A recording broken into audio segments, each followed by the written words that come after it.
Stratters. I'm Bava, doing another take on Mono Black Tron. We've made a few changes here, so this is Mono Black Tron version 2. So I'm going to go through real quick some of the changes I made based on some suggestions from Reddit and YouTube. So we've got, first off, I guess, I upped the number of dismembers just for fast decks. It's my favorite piece of removal. I did put Smother in the sideboard, which I don't see people playing Smother much, but when you want to destroy cheap creatures, I mean basically if you want cheap removal that can destroy a fast creature, Smother is pretty useful. On the other hand, we don't really have anything that can kill Wormcoil engines, so we don't have a super awesome removal package, but generally our creatures are going to be better. Like our late game is going to be better than most lists. So I don't know. We'll see how it goes. We still have the Full Thoughtseize package and Transgress the Mind. We still have the maps. 4 Read the Bones, 4 Dismembers. 2 Languish came in instead of all the full Black Sun Zenith. So this is 4 mana at -4/-4. Good against early game aggressive decks. 4 mana with a Black Sun Zenith is only -2/-2. So Languish gets twice the impact. If you watched my video where we played against Naya Zoo, not Naya Zoo, where we played against the this Fast Zoo deck. Was that Naya Zoo? No, it was the Suicide Zoo list with Death Shadow.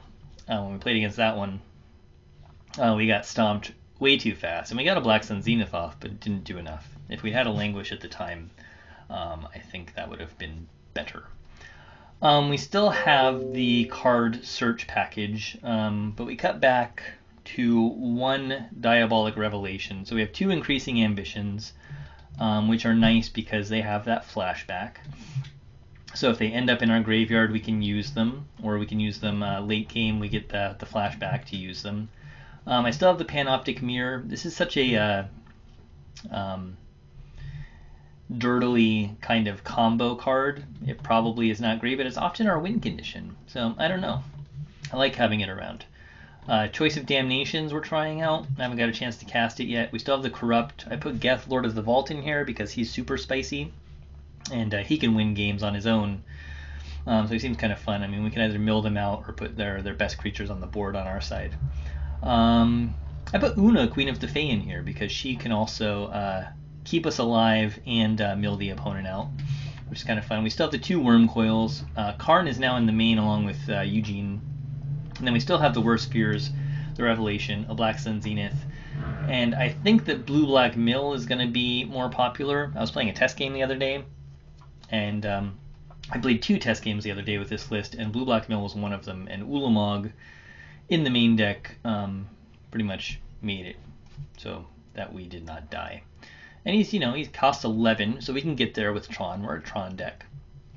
And he just makes it so that it's much harder to mill us out. Obviously they can, but it's more challenging. We put the Smothers in here. We put Crucible of Worlds in the sideboard for things like Living End. If we could get that land back, it makes life easier. I found Sadistic Sacrament, which I put in instead of the other combo killer that I had.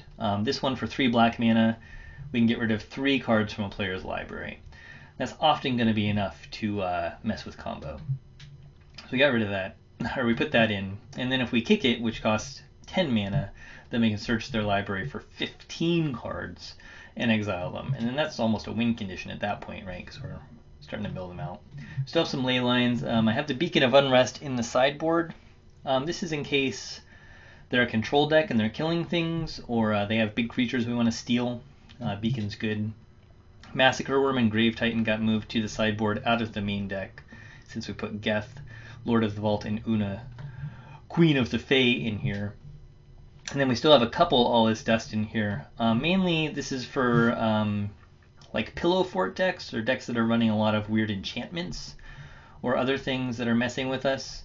All Is Dust can get rid of those, which are otherwise challenging to remove. It's part of the reason that I put Karn in the main, is to get rid of things like Planeswalkers, right? Or artifacts that we don't want, or colorless things that we don't want, Eldrazi that we need to get rid of. So Karn came in. All Is Dust also helps get rid of all the colored stuff, along with Eugene. So that is the updated deck tech. I'm going to do a couple matches today. Just 2, I think. We'll see how they go. And with the new list, and we'll see if we get to play any of these new spicy cards. So stay tuned. Thanks for watching. I'm Bava. Don't forget to check out our great articles and events at magicgatheringstrat.com. Feel free to like us on Facebook and follow us on Twitter, and check us out at twitch.tv/magicgatheringstrat. Thank you to Card Hoarder for their support, and super thanks to our patrons. Check out our great patron rewards and consider supporting us at patreon.com/magicgatheringstrat. Catch you later.